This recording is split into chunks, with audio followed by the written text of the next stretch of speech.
அல்ஹம்துலில்லாஹி ரப்பில் ஆலமீன் நஹ்மதுஹு வ நஸ்தஈனுஹு வ நஸ்தக்ஃபிருஹு வ நஊது பில்லாஹி மின் ஷுரூரி அன்ஃபுஸினா வ மின் ஸய்யிஆத்தி அமாலினா மை யஹ்திஹில்லாஹு ஃபலா முதில்ல லஹு வ மை யுத்லில் ஃபலா ஹாதிய லஹு வ அஷ்ஹது அன் லா இலாஹா இல்லல்லாஹ் வஹ்தஹு லா ஷரீக லஹு வ அஷ்ஹது அன்ன முஹம்மதன் அப்துஹு வ ரசூலுஹு அம்மா பஅத்.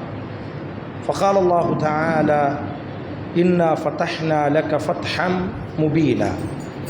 وقال نبينا صلى الله عليه وسلم واسأل الله العافية أو كما قال عليه الصلاة والسلام.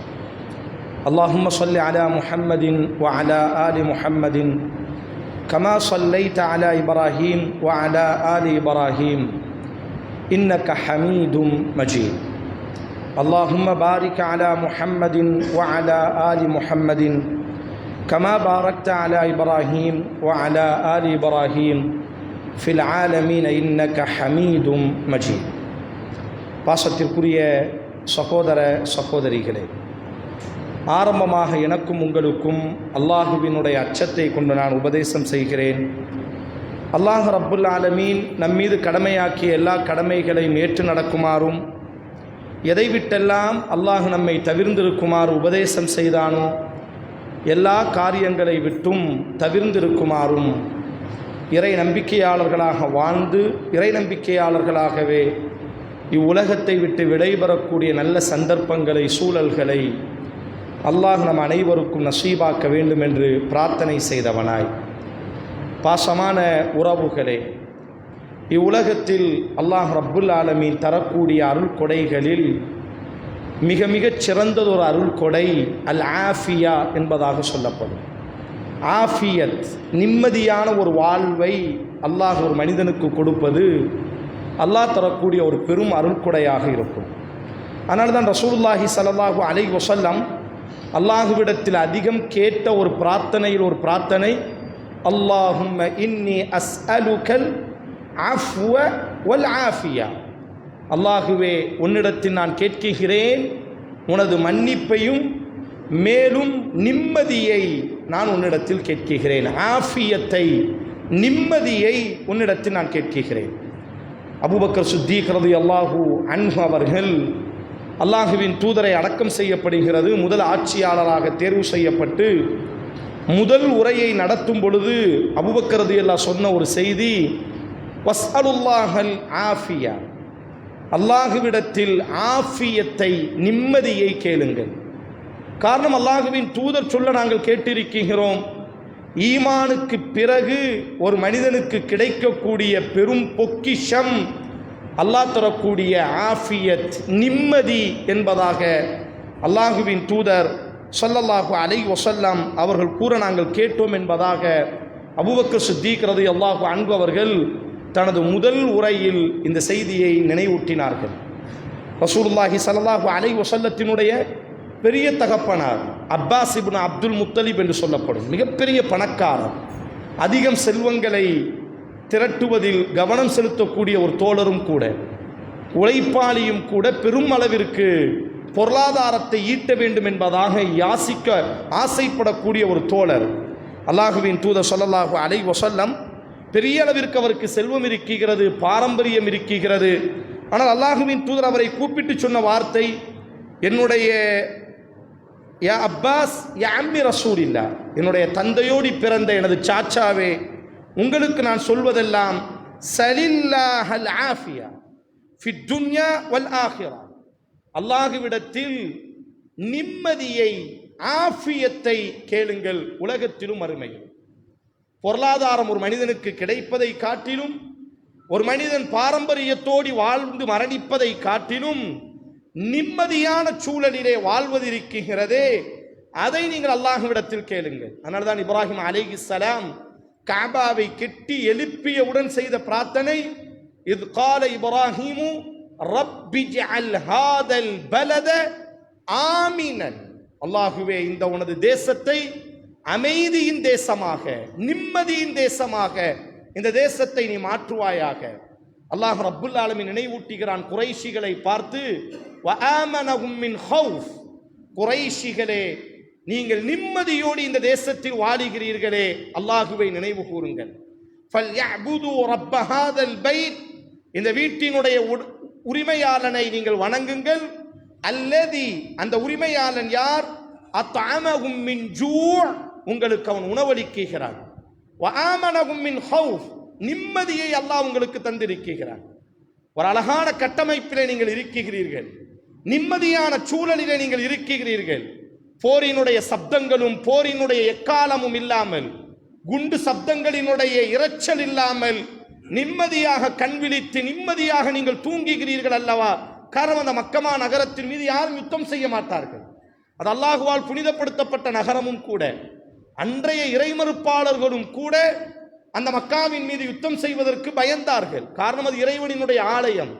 அல்லாஹ் அதை நினைவூட்டுகிறான். வஆமனஹும் மின் ஹௌஃப், ஏனைய மக்கள் எல்லாம் யுத்தங்களிலும் சப்தங்களிலும் இரைச்சல்களிலும் கொடுமைகளிலும் வறுமைகளிலும் வாடிக்கொண்டிருக்கும் பொழுது அல்லாஹ் உங்களை நிம்மதியாக வாழ வைத்தானே, அந்த அல்லாஹுவை நீங்கள் வணங்குங்கள் என்பதாக அல்லாஹ் அந்த நிம்மதியை சுட்டிக்காட்டி தன்னை வணங்குமாறு அல்லாஹ் மனித சமூகத்திற்கு பிரகடனப்படுத்துகிறார். என் அன்பு சகோதரர்களே, ஒரு மனிதனுக்கு அல்லாஹ் கொடுக்கக்கூடிய ஈமானுக்கு பிறகு கிடைக்கக்கூடிய ஒரு பெரும் பாக்கியம் அமைதியோடு நிம்மதியாக வாழ்வது. ரசூலுல்லாஹி ஸல்லல்லாஹு அலைஹி வஸல்லம் அவர்களினுடைய வரலாறு நெடுகிலும் அல்லாஹுவின் தூதர் இந்த நிம்மதிக்காக பாடுபட்டார்கள். 2 வருட காலம் 2023 அக்டோபர் 8ஆம் தேதி இந்த யுத்தம் ஆரம்பமானது. கிட்டத்தட்ட 2 வருட காலம் அந்த மக்கள் கண்டிராத சோதனைகளை சந்தித்தார்கள். உலகம் படைக்கப்பட்ட நாளிலிருந்து இது போன்றதொரு கடுமைகளை கொடுமைகளை அந்த காசாவினுடைய மக்கள் தங்கள் வாழ்க்கையில் சந்தித்திருக்கவே மாட்டார்கள். அவ்வளவு கொடுமைகள், அவ்வளவு பிரச்சனைகள். உண்பதற்கு உணவில்லை, உடுத்துவதற்கு ஆடை இல்லை. மகனை அடக்கம் செய்துவிட்டு தந்தை திரும்பும் பொழுது தந்தையை அடக்கம் செய்யப்படுகிறது. இப்பொழுது யுத்தம் நிப்பாட்டப்பட்டிருக்கிறது. அல்ஹம்துலில்லாஹ். அல்லாஹ் நிரந்தரமாக அந்த மக்களுக்கு அமைதியை நிம்மதியை அல்லாஹ் அவர்களுக்கு நிரந்தரமாக்கட்டும். 2 வருட காலம் அழுவதற்கு கூட அவர்களுக்கு நேரம் இல்லை, அழுவதற்கு கூட நேரம் இல்லை, மூச்சு விடுவதற்கு கூட நேரம் இல்லை. நடந்து கொண்டே இருந்தார்கள். எங்கே நடக்கிறார்கள்? சுத்தி சுத்தி நடந்து கொண்டே இருந்தார்கள். ஒவ்வொருவராக தங்கள் உறவுகளில் பல நபர்கள் தங்களினுடைய முழு குடும்பத்தை அடக்கம் செய்திருக்கிறார்கள். இப்பொழுது அழுவதற்குத்தான் இப்பொழுது அவர்களுக்கு நேரம் கொடுக்கப்பட்டிருக்கிறது. அன்றைக்கு அடக்கம் செய்துவிட்டு ஓட வேண்டும். அடக்கம் செய்து கொண்டிருக்கக்கூடிய இடத்திலே குண்டுகள் விழப்பட்டது. உணவுக்காக மாதக்கணக்காக கையேந்தி ஆங்காங்கே ஐக்கிய நாடு சபை கொடுக்கக்கூடிய உணவுகளை வாங்குவதற்காக வரிசையிலே நிற்கும் பொழுது அங்கு அவர்கள் மரணத்தை தழுவினார்கள். ரொட்டி துண்டுகள் யாவும் இரத்தக்கரைகளாக இருந்தது. இப்பொழுது ஒரு அமைதி ஏற்படுவதற்கு உலகம் முயற்சி செய்தது. அல்ஹம்துலில்லாஹ். பொதுவாக நாம் என்ன நினைக்க வேண்டும் என்று சொன்னால், யுத்தம் செய்வதை காட்டிலும் மிக மிக கவனமான ஒரு வார்த்தை.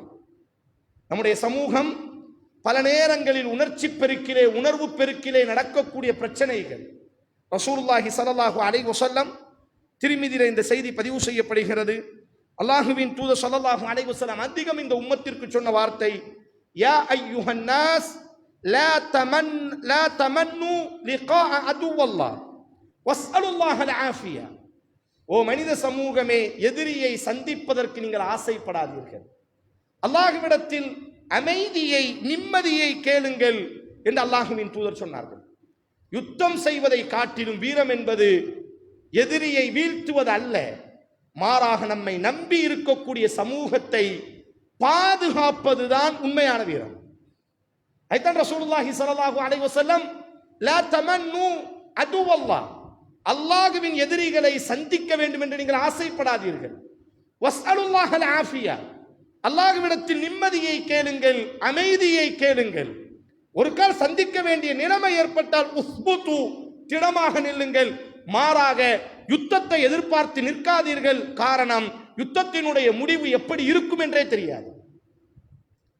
யுத்தத்தினுடைய முடிவுகள் என்ன ஆகும் என்றே தெரியாது. அதனால்தான் ரசூலுல்லாஹி ஸல்லல்லாஹு அலைஹி வஸல்லம் பல நேரங்களில் யுத்தத்தை விட சமாதானத்தை, அமைதியை அல்லாஹ்வின் தூதர் தேர்வு செய்தார்கள். நிம்மதிகள் நிரந்தரமாக வேண்டுமையானால் அல்லாஹ் தரக்கூடிய பெரும் அருள்கொடை நிம்மதி. இந்த நிம்மதிகள் நிரந்தரமாகுவதற்கு மார்க்கம் சில வழிகாட்டுதலை தருகிறது. அதில் முதல் வழிகாட்டுதல், எதிரிகளை நாங்கள் உருவாக்கக்கூடாது, எதிரிகளை நாங்கள் சந்திப்பதற்கு ஆசைப்படவும் கூடாது. எதிரிகளோடு யுத்தம் செய்வதை காட்டிலும் தன்னை சார்ந்திருப்பவர்களுக்கு நிம்மதியான ஒரு சூழலை கட்டமைத்து கொடுப்பது ஒரு தலைவர்களினுடைய பொறுப்பாக இருக்கிறது. குர்ஆன்ல ரசூலுல்லாஹி ஸல்லல்லாஹு அலைஹி வஸல்லம் பல யுத்தங்கள் செய்தார்கள்.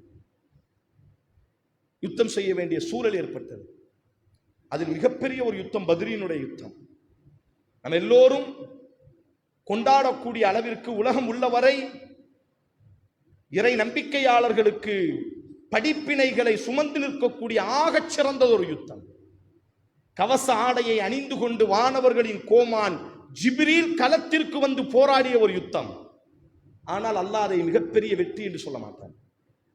பத்ரிலே முஸ்லிம்களுக்கு ஒரு பெரிய வெற்றியை அல்லாஹ் கொடுத்தான்.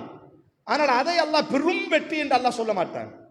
உங்கள் வீடுகளுக்கு சென்று 26வது ஜுஸ்ல சூரத்துல் ஃபத்ஹ், இன்னா ஃபதஹ்னா லக ஃபத்ஹம் முபீனா, நிச்சயமாக திட்டமாக நபியே உங்களுக்கு ஒரு பெரும் வெற்றியை நாம் கொடுத்திருக்கிறோம். எப்பொழுது இறக்கிய வசனம் தெரியுமா? ஹுதைபியா உடன்படிக்கையின் பொழுது அல்லாஹுவின் தூதர் ஸல்லல்லாஹு அலைஹி வஸல்லம் சமாதான ஒப்பந்தத்திற்கு கையெழுத்திட்டு கண்ணீரோடியும் வருத்தத்தோடியும் மதீனாவை நோக்கி திரும்பும் பொழுது அல்லாஹ் இறக்கிய ஒரு வசனம், இன்னா ஃபத்தஹ்னா லக ஃபத்ஹம் முபீனா, நிச்சயமாக நபியே ரசூல் சோர்வாக இருக்கிறார், உம்ரா செய்ய வேண்டும் என்ற ஒரு பெரும் கனவோடி அல்லாஹுவின் தூதர் ஆயிரக்கணக்கான தோழர்களை அழைத்துக் கொண்டு காபாவிற்கு செல்கிறார்கள். இடையிலேயே மறிக்கப்படுகிறார்கள். அல்லாஹுவின் தூதரை கழுத்தை பிடித்து வெளியே தள்ளுவதை போன்று வெளியே தள்ளுகிறார்கள். இந்த வருடம் நீங்கள் உம்ரா செய்யவே கூடாது என்பதாக எதிரிகள் ஒப்பந்தம் எழுதுகிறார்கள். அல்லாஹுவின் தூதர் ஸல்லல்லாஹு அலைஹி வஸல்லம் எதிரிகளினுடைய அத்தனை ஒப்பந்தத்திற்கும் அல்லாஹுவின் தூதர் ஆமோதித்தார்கள். எதிரிகள் சொன்னார்கள், இந்த வருடம் நீங்கள் உம்ரா செய்ய கூடாது. அல்லாஹுவின் தூதர் சொன்னார்கள், சரி, நான் இந்த வருடம் உம்ரா செய்யவில்லை. இஹ்ராம் அணிந்திருக்கிறார். லப்பைக் அல்லாஹும்ம லப்பைக் என்ற ஒரு பெரும் தல்பியா முழக்கத்தோடு தன்னுடைய தோழர்களை காபா எட்டி குதித்தால் காபா தெரிய போகிறது, உம்ரா செய்து விட்டு வருவதில் எந்த ஒரு பெரிய இடைஞ்சலும் இல்லை, அது பொதுவான ஆலயம், உலக மக்களுக்கான ஆலயம். ஆனால் அல்லாஹுவின் தூதர் சமாதானத்தின் பக்கம் வந்தார்கள். அல்லாஹுவின் தூதர் யுத்தம் செய்யவில்லை. எல்லா தோழர்களும் யுத்தம் செய்வதற்கு தயாராக இருக்கிறார்கள். குர்ஆன் பேசும் அலல் மௌத், மரணத்தின் மீது ஒப்பந்தம் கொடுத்தார்கள். சாக தயார் என்பதாக ஆயிரக்கணக்கான தோழர்கள் முறுக்கி கொண்டு நிற்கிறார்கள். ஆனால் அல்லாஹுவின் தூதர் ஸல்லல்லாஹு அலைஹி வஸல்லம் யுத்தத்தை விட சமாதானத்தை தேர்வு செய்தார். வஸ்ஸுல்ஹு கைர், குர்ஆனினுடைய வார்த்தை. யுத்தத்தை விட சமாதானம் மிகச் சிறந்தது. ஒவ்வொரு தனிப்பட்ட வாழ்க்கையிலும் ஏதோ ஒரு காசாவினுடைய வரலாறை மட்டும் நாம் பேசவில்லை. நம்முடைய ஒவ்வொரு வாழ்க்கையிலும் எதிரிகளை சந்திப்பதை விட, யுத்தம் செய்வதை விட, சண்டையிட்டுக் கொண்டு முறைத்துக் கொண்டிருப்பதை விட சில விஷயங்களை விட்டு கொடுத்தேனும் சமாதானம், அமைதியை அடைவது. அல்லாஹுவின் தூதர் விட்டுக் கொடுத்தார். நாங்கள் இந்த வருடம் உம்ரா செய்யவில்லை, ஒரு அமலை அல்லாஹுவின் தூதர் விட்டுக் கொடுக்கிறார். இரண்டாவதாக அல்லாஹுவின் தூதர், உங்களிலிருந்து யாராவது வந்தால் நாங்கள் திருப்பி தரமாட்டோம். அல்லாஹுவின் தூதர் ஆமோதிக்கிறார். அபூஜந்தல் கைகளில் விலங்கிட்டு கண்ணீரோடி ரசூலுக்கு முன்பாக நிற்கிறார். அல்லாஹுவின் தூதர் கையெழுத்திடவில்லை. ஒப்பந்தம் என்ன? எங்களிலிருந்து யாராவது ஒரு மனிதர் உங்களிடத்தில் வந்தால் நீங்கள் திருப்பி தர வேண்டும். உங்களிலிருந்து யாராவது ஒரு மனிதர் வழி தவறி வந்தால் நாங்கள் திருப்பி தர மாட்டோம். அபூஜந்தல் கண்ணீரோடு நிற்கிறார். அல்லாஹுவின் தூதரே, கையெழுத்திடாதீர்கள், என்னை மட்டும் மீட்டெடுத்து விட்டு கையெழுத்திடுங்கள். கைகளும் கால்களும் விலங்கிடப்பட்டு கண்ணீரோடி ஓடி வருகிறார். அல்லாஹுவின் தூதரே, கையெழுத்திடாதீர்கள், என்னை மட்டும் மீட்டெடுத்து விட்டு கையெழுத்திடுங்கள். காரணம், இப்பொழுது கையெழுத்திட்டால் அபூஜந்தல் மக்காவிலேயே இருக்க வேண்டும், மக்காவினுடைய கொடுமைகளை அனுபவிக்க வேண்டும்.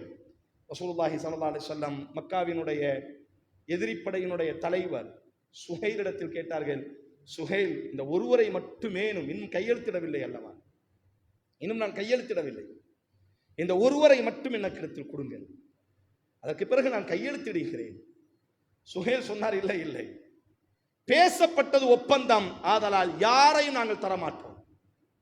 அதையும் தாண்டி அபூஜந்தல் வந்தால் நீரே பிடித்துக் கொண்டு எங்களிடத்தில் தர வேண்டும். எவ்வளவு பெரிய வார்த்தைகள் இது! உன்னை நாடி, உன்னை நம்பி, உன்னை ஏற்றுக்கொண்டால் அவர்களை நீ எங்களிடத்திலே கொண்டு வந்து தர வேண்டும். அல்லாஹ்வின் தூதர் அபூஜந்தலை பார்த்து கண்ணீரோடு இஸ்பிர் யா அபா ஜந்தல், பொறுமையோடு இருங்கள், அல்லாஹ் வழிகாட்டுவான். அல்லாஹ்வின் தூதர் கையெழுத்திட்டார்கள், வேண்டாம் அபூஜந்தல் அங்கேயே இருக்கட்டும் என்பதா. பிஸ்மில்லாஹிர் ரஹ்மானிர் ரஹீம், எவ்வளவு பெரிய ஒரு வார்த்தை! கண்ணிலும் தலையிலும் வைத்து ஒத்தக்கூடிய நம்முடைய உயிரை விட மேன்மையான வார்த்தை. ரசூலுல்லாஹ் பிஸ்மில்லா. அரேபியர்கள் சொன்னார்கள், என்ன ரஹ்மான் ரஹீம், அவனெல்லாம் எங்களுக்கு தெரியாது. பிஸ்மிக் அல்லாஹும், அரேபிய கலாச்சாரம் படைத்தவனின் நாமத்தால் என்று மட்டுமே எழுத வேண்டும். ரசூல் ஸல்லல்லாஹு அலைஹி வஸல்லம் ரஹ்மானை அழியுங்கள், ரஹீமை அழியுங்கள். அல்லாஹ்வின் தூதர் அழித்தார்கள். முஹம்மதுர் ரசூலுல்லாஹ், அல்லாஹ்வின் தூதர் எழுதக்கூடிய ஒப்பந்தம். சுஹைலும் மக்காவாசியிலும் சொன்னார்கள், ரசூலுல்லாஹ் என்று நாங்கள் நம்பிக்கொண்டால் உனக்கும் எங்களுக்கும் எந்த பிரச்சனையும் இல்லையே. முஹம்மது இப்னு அப்துல்லா, அப்துல்லாவினுடைய ஒரே மகன் முஹம்மது என்றுதான் எங்களுக்கு தெரியும். ரசூலுல்லாஹ் என்று எங்களுக்கு யாரையும் தெரியாது. இந்த வார்த்தையை அழிக்க வேண்டும். ரசூல் அழித்தார்கள். ஏன்? வஸ்ஸுல்ஹு கைர், முறைத்துக் கொண்டும் சண்டையிட்டுக் கொண்டும் இருப்பதை காட்டிலும் நம்மை சார்ந்திருப்பவர்களை பாதுகாப்பது, நம்மை நம்பி இருப்பவர்களை பாதுகாப்பது, அவர்களுக்கு ஒரு அழகான ஒரு நிம்மதியான வாழ்வுகளை ஏற்படுத்தி கொடுப்பதற்காக விட்டு கொடுப்பது எந்த விதத்திலும் குறைவில்லை. அதனால்தான் மார்க்கம் சொல்கிறது, நிம்மதி நிரந்தரமாக வேண்டுமையானால் யுத்தத்தை நோக்கி பயணிக்காதீர்கள், சமாதானத்தை நோக்கி பயணியுங்கள்.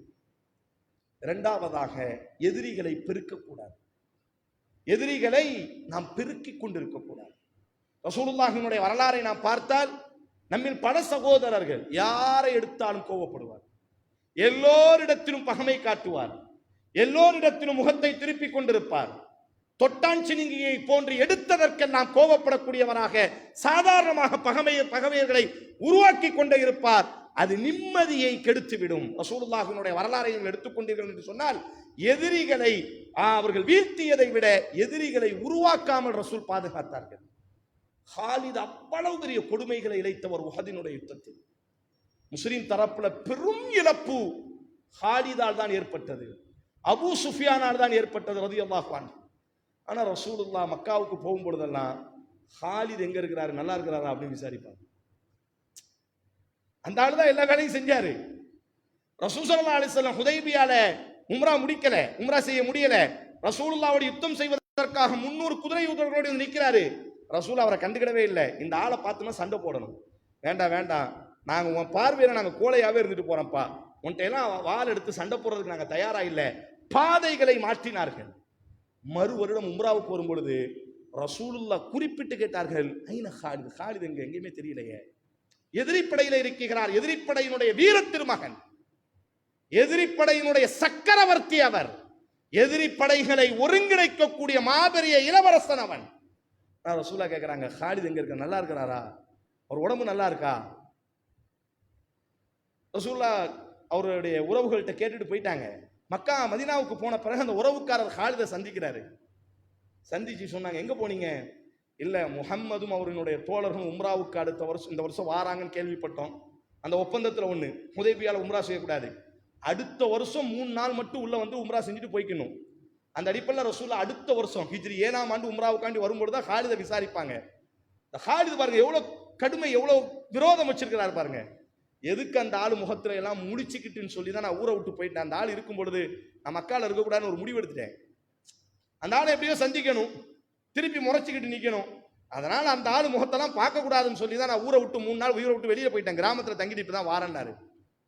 அப்போ உறவுக்காரர் சொன்னாங்க, நீ இவ்வளவு வெறுப்பா இருக்க, ஆனா முஹம்மது ஸல்லல்லாஹு அலைஹி வஸல்லம் நீ எப்படி இருக்குன்னு விசாரிச்சாங்கப்பா. உடனே ஹாலித் அப்படியே கொஞ்ச நேரம் உட்காருகிறார். என்ன சொல்றீங்க? ரசூல் ஒரு கடிதம் எழுதி கொடுத்துருந்தாங்க. ஹாலித், நீங்க அந்த கடிதத்தில் ரசூலா எழுதியிருந்தாங்க, நல்லா இருக்கிறீங்களா, உங்க ஊருக்கு தான் வந்தோம், உங்களை சந்திக்க முடியல, உடம்பெல்லாம் பார்த்துக்கிடுங்க. ஒரு சிநேகிதன், ஒரு நேசன், எதிரியினுடைய தளபதி, உஹதுல மிகப்பெரிய எதிரி கூட்டத்தினுடைய திருமகன், ஹுதைபியால படையெடுத்து வந்து மறுத்து கொண்டிருந்த மனிதன். ரசூலா சொல்றாங்க, இந்த கடிதத்தில் இப்படி எழுதியிருக்கிறாங்க, நல்லா இருக்கிறீங்களா, வீட்டில் நல்லா இருக்கிறாங்களா, உடம்ப பார்த்துக்கிடுங்க. உங்களை மாதிரி அறிவு ஜீவிகள் எல்லாம் கொஞ்சம் யோசிச்சு செயல்படுங்க. ஒரு குழந்தைக்கு, ஒரு நண்பனுக்கு. ஹாலித் இந்த கடிதத்தை பார்த்துட்டு அழுகிறார். குதிரையின் மீது ஏறி பாய்ந்து அமர்ந்தார். மதீனாவை நோக்கி தட்டினார். ரசூலை கட்டி அணைத்து அஷ்ஹது அல்லா இலாஹ இல்லல்லாஹ், வாழ்க்கையில எதிரிகளை உருவாக்கவே கூடாது. நிம்மதிகள் கெட்டு போய்விடும். சின்ன சின்ன விஷயத்திற்கு, சிறிய விஷயத்திற்கெல்லாம் பகமை காட்டுவது கணவன் மனைவியினுடைய வாழ்க்கையில பகமையாகவே இருக்கிறது. சின்ன சின்ன விஷயத்துக்கு சண்டை போட்டு கடைசி இந்த ஆள் போய் ஒளிந்தால் நல்லா இருக்குமே, இந்த பொம்பளை செத்து ஒளிந்தால் நல்லா இருக்குமே என்பதை போன்ற மனநிலைகளை இது நிம்மதியை வாழ்நாள் முழுவதும் குலைத்துவிடும். அதைத்தான் ரசூலினுடைய வரலாறுல நம்ம பார்க்கிறோம். எதிரிகளை நம்முடைய செயல்களால் உருவாக்கவே கூடாது. காலித் இப்னு வலீதுக்கு ஸைஃபுல்லா, அல்லாஹுவின் வாள் அப்படின்ற ரசூலா ஒரு பட்டப்பெயர் சூட்டினார்களே, அந்த பட்டப்பெயர் சூட்டிய இடம் ரொம்ப முக்கியம். அவர் பெருசா எதிரிகளை வீழ்த்தி வீரம் சொரிந்த அந்த நேரத்தில் இந்த பேரை சொல்லல. அவர் ஒரு பெரிய வீரர், அவர் பக்கங்கள் யாவும் வீரமே நிரம்பி இருக்கும். ஆனால் அல்லாஹுவின் வாள் என்பதாக காலிதிற்கு ரசூல் ஒரு சிறப்பு பெயரை சூட்டி அழைத்தார்களே, எந்த நேரத்தில் அழைத்தார்கள், எதற்காக அழைத்தார்கள்? எதிரியை வீழ்த்தியதற்காக அல்ல, மாறாக எதிரியிடத்திலிருந்து தன்னை நம்பியவர்களை பாதுகாத்ததற்காக. முஅத்தா யுத்தம், புகாரில் அந்த செய்தி வருது. 3 தளபதிகளை கொண்டு ரசூல் அனுப்பி இருப்பார்கள்.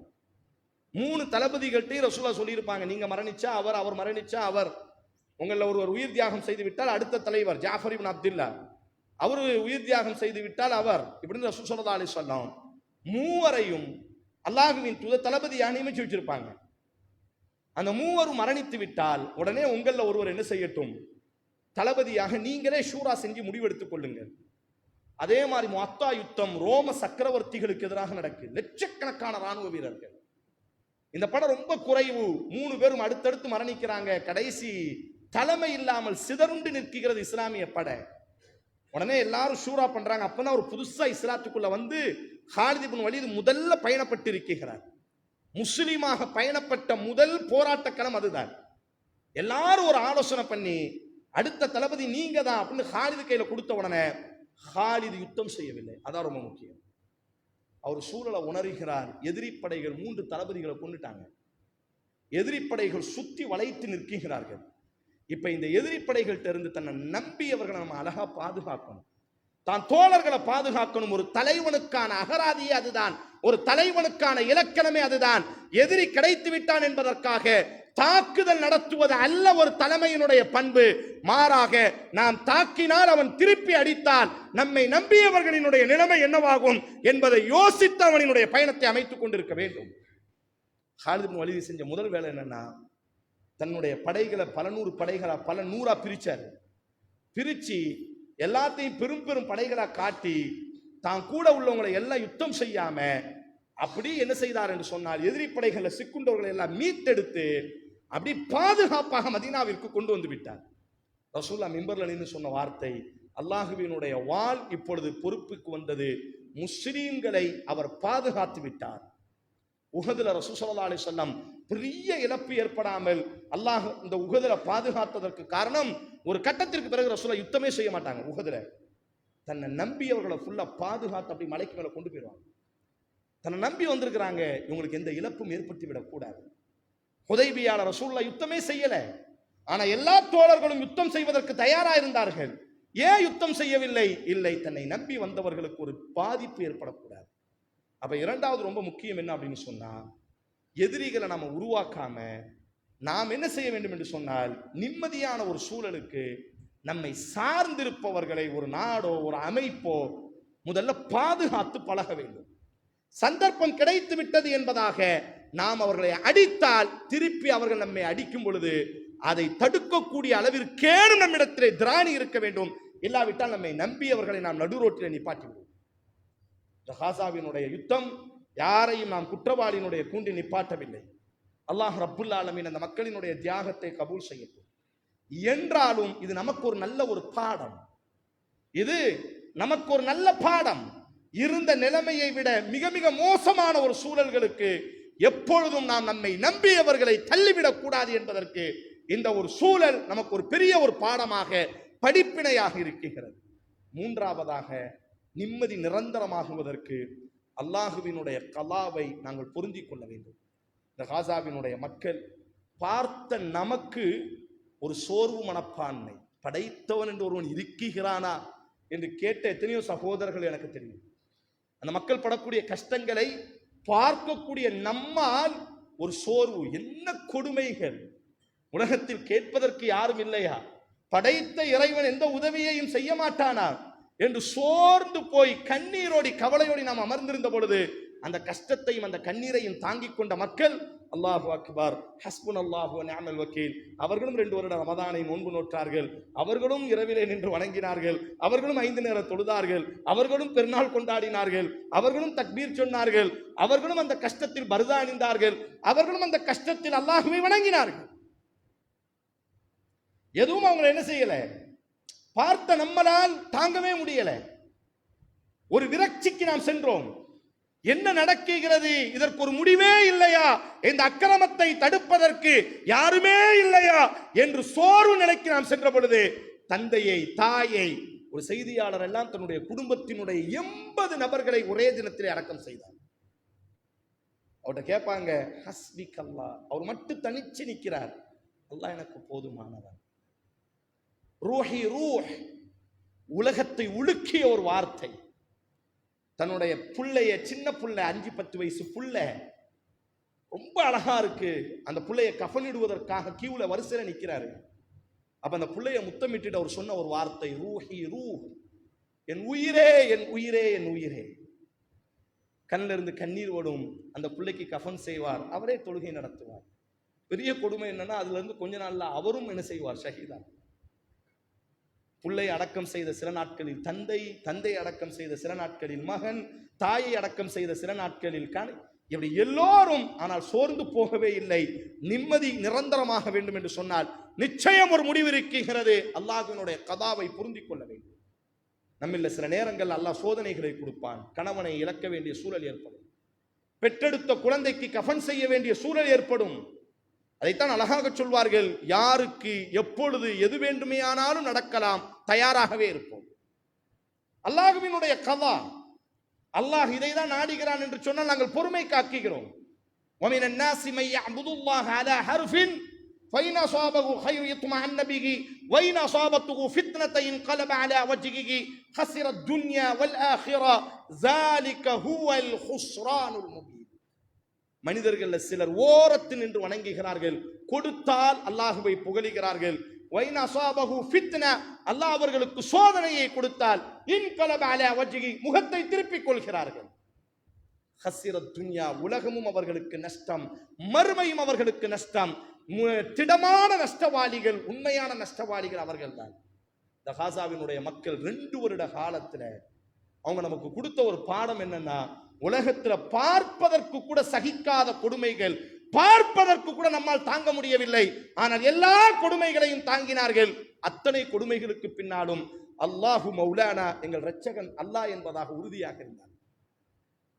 அல்லாஹுவை வணங்குவதிலேயோ, அல்லாஹுவை மறுப்பதிலேயோ, அல்லது அல்லாஹுவை நிராகரிப்பதிலேயோ, அல்லது இந்த தீனுக்காக தானே இவ்வளவு பிரச்சனை, நாங்கள் வெளியேறி விடுகிறோம் என்பதாக இல்லை, இல்லை, இல்லை.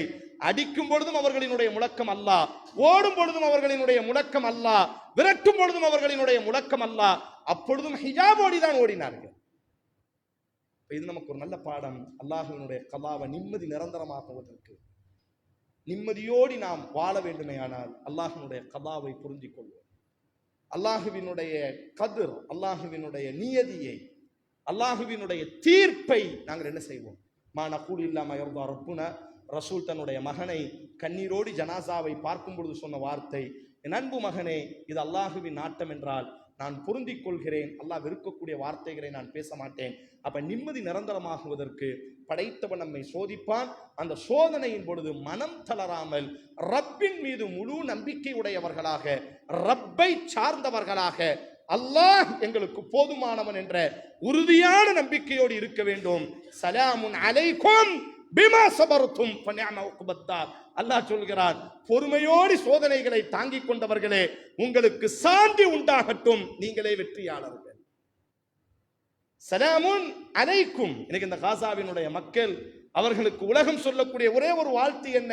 சலாமுன் அலைக்கும் பிமா சபர்தும். சோதனைகளை தாங்கிக் கொண்ட எங்கள் உறவுகளே, உங்களுக்கு 1000 சலாம், நீங்கள் தான் வெற்றியாளர்கள். அல்லாஹ் அதற்கு சொன்ன வார்த்தை சோதனைகளை தாங்கினார்கள் என்பதாக.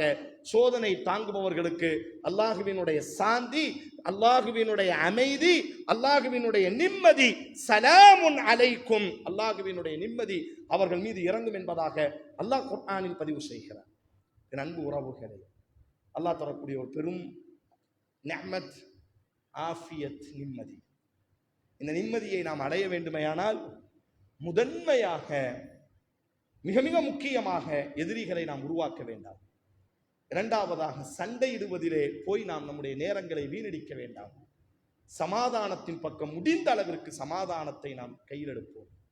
முடிந்த அளவிற்கு சமாதானம் என்று சொன்னாலே என்ன அர்த்தம்? நம் தரப்பிலும் சிலதை விட்டுக் கொடுக்க வேண்டும்.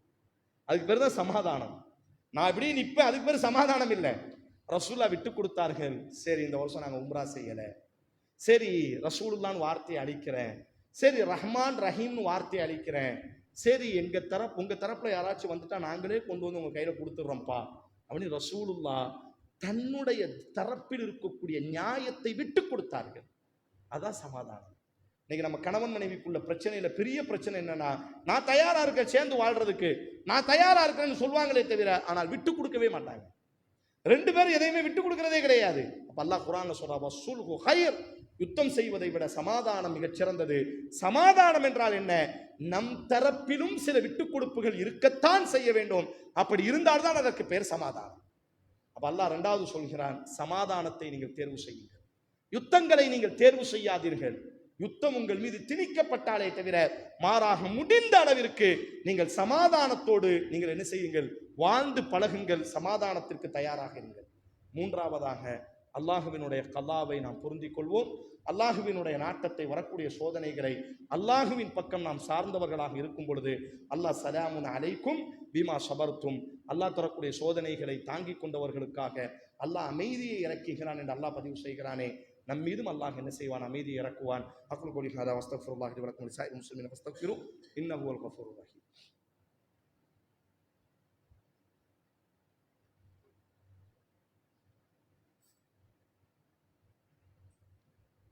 அல்ஹம்துலில்லாஹ் ஸல்லல்லாஹு அலைஹி வஸல்லம் அலா ரசூலில்லாஹ் வ அலா ஆலிஹி வ ஸஹ்பிஹி அஜ்மஈன். அம்மா பஅத். பாசமான உறவுகளே, குர்ஆனில் சூரா பக்கரா என்ற அத்தியாயத்தில் அல்லாஹ் ஒரு அழகான ஒரு வரலாறை பதிவு செய்கிறார். பல நேரங்களில் பல இழப்புகளை நாம் சந்தித்து நிற்போம். இந்த இழப்பிலிருந்து நம்மால் மீளவே முடியாது என்பதை போன்ற ஒரு சூழலை அல்லாஹ் உருவாக்கக்கூடும் நம் வெளி தோற்றத்தில். ஆனால் நிச்சயம் அல்லாஹ் அந்த இழப்பிலிருந்து மீட்டெடுப்பான் என்பதற்கு ஒரு அழகான ஒரு வரலாறு.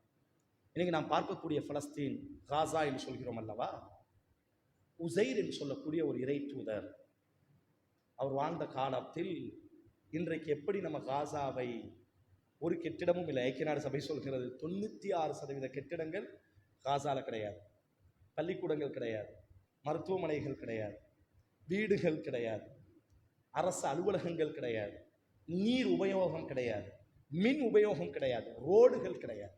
எல்லாம் முடிச்சுட்டு தான் வெளியே போறாங்க சமாதானம் என்ற பேர்ல. ஹை அல்ஹம்துலில்லாஹ், அந்த மக்கள் மூச்சு விடுவதற்கு இப்பொழுது ஒரு நேரம் தேவை. அதனால் சமாதானத்தை அவர்களே ஏற்றுக்கொள்கிறார்கள். அந்த இடத்தில் நாம் அவர்களுக்கு பாடம் நடத்தவே கூடாது. இழப்பை அனுபவிப்பவர்கள் எந்த முடிவையும் எடுத்துக்கொள்ளலாம். மார்க்கம் சொல்லியிருக்கிறது. சோதனைகள்ல சிக்குண்டவர்கள் முடிவெடுக்க வேண்டியவர்கள் அவர்கள் தானே தவிர நாம் அல்ல. இங்கு உட்கார்ந்து கொண்டு ஏன் சமாதானம் என்று எதுவுமே கேள்வியே கேட்கக்கூடாது. அவர்கள் தான் அந்த நாட்டுக்கு சொந்தக்காரர்கள். அவர்கள் எந்த முடிவையும் எடுக்கலாம். எல்லா சுதந்திரத்தையும் மார்க்கம் அவர்களுக்கு கொடுத்திருக்கிறது. அந்த மாதிரி இன்னைக்கு நம்ம பார்க்கிற மாதிரி தான் அந்த உசைர் அலைஹிஸ்ஸலாமினுடைய காலத்துல பலஸ்தீனை ஒரு ஆக்கிரமிக்கக்கூடிய ஒரு மன்னன் சிதைத்து விட்டிருப்பார், தகர்த்து. குர்ஆன் பேசுகிறார், கல்லஸி மர்ர அலா கர்யத்தின் வஹிய ஹாவியத்துன் அலா உருஷிஹா. எல்லா கெட்டிடங்களும் வீழ்ந்து கிடக்குகிறது, மனித நடமாட்டமே இல்லை, மக்களே இல்லை.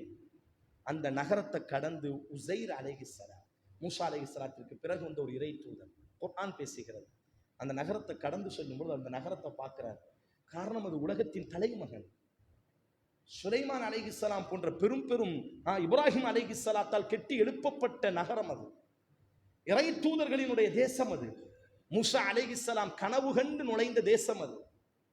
அப்ப பார்க்கிறார், அந்த தேசமே தகர்ந்து கீழே கிடக்குகிறது, ஒரு மனிதர்களும் இல்லை. ஒரு கெட்டிடமும் இல்லை. கல்லதி மர்ற அலா கர்யா, அந்த ஊரை அவர் கடக்கும் பொழுது வஹிய ஹாவியா, எல்லாம் தகர்ந்திருந்தது. பலஸ்தீனை பத்தி அல்லாஹ் சொல்கிறார். அப்ப அந்த இறை தூதர் அந்த நகரத்தை பார்த்துட்டு சொன்னார், கால அன்னா யுஹ்யி ஹாதிஹில்லாஹு பஅத மௌத்திஹா, இந்த அழிந்து போன நகரத்தை அல்லாஹ் எப்படி திருப்பி உயிர்ப்பிக்க முடியும்? அல்லாஹ் எப்படி உயிர்ப்பிப்பான்? யாருமே இல்லை, எல்லாம் தகர்ந்து கிடக்கிறது, மனிதர்கள் வாழவே முடியாத ஒரு நகரமாக மாறிவிட்டதே. அல்லாஹ் எப்படி இந்த நகரத்தை மீண்டும், இந்த நகரம் எப்படி உருவாகும்? இந்த பேச்சு வழக்கில் பேசுவோம்ல, வாய்ப்பே இல்லை, முடிஞ்சிட்டு. அந்த மாதிரி அந்த இறை தூதர் அவ்வளவு பெரிய கொடுமைகள் அந்த நகரத்திற்கு இழைக்கப்பட்டது. இது இன்றல்ல, வரலாறு நெடுகிலும் இந்த கொடுமைகளை அந்த நகரம் பார்த்திருக்கிறது. உடனே அல்லாஹ் இந்த வார்த்தையை சொன்னதுதான் தாமதம். 100 வருடம் அந்த இறை தூதரை அல்லாஹ் மரணிக்க வைத்து விட்டார். குர்ஆன் பேசுகிறது. அங்கேயே அவர் ஒரு கழுதையில வந்திருந்தாரு. கழுதை அந்த உணவுகளை எல்லாம் சாப்பிடுறதுக்காண்டி பயணத்துல வந்தது அல்லவா.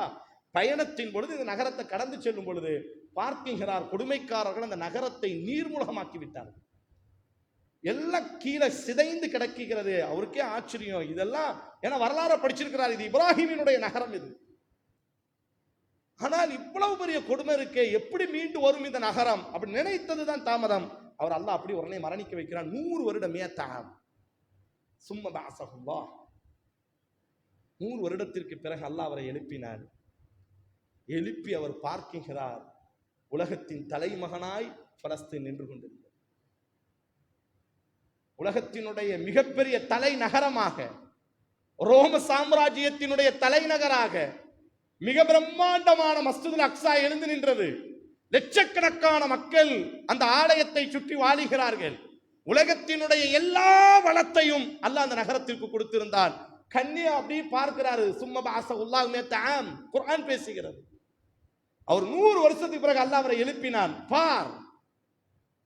பார்த்தால் மிகப்பெரிய நகரமாய் மக்கள் நடமாடக்கூடிய செல்வ செழிப்புடைய மிகப்பெரிய திராட்சை தோட்டங்களையும் தீன் மரங்களையும் சுமக்கக்கூடிய தேசமாக மாறிவிட்டது. அல்லாஹ் கேட்டான், உன்னுடைய கழுதையை பார். அல்லாஹ் கேட்கிறான், நீ எவ்வளவு நேரம் தூங்குன அப்படின்னு கேட்டான். அவர்கிட்ட சும்மா கொஞ்ச நேரம் தூங்கி இருப்பேன். இல்ல, நீ 100 வருஷம் நீ தூங்கி இருக்க.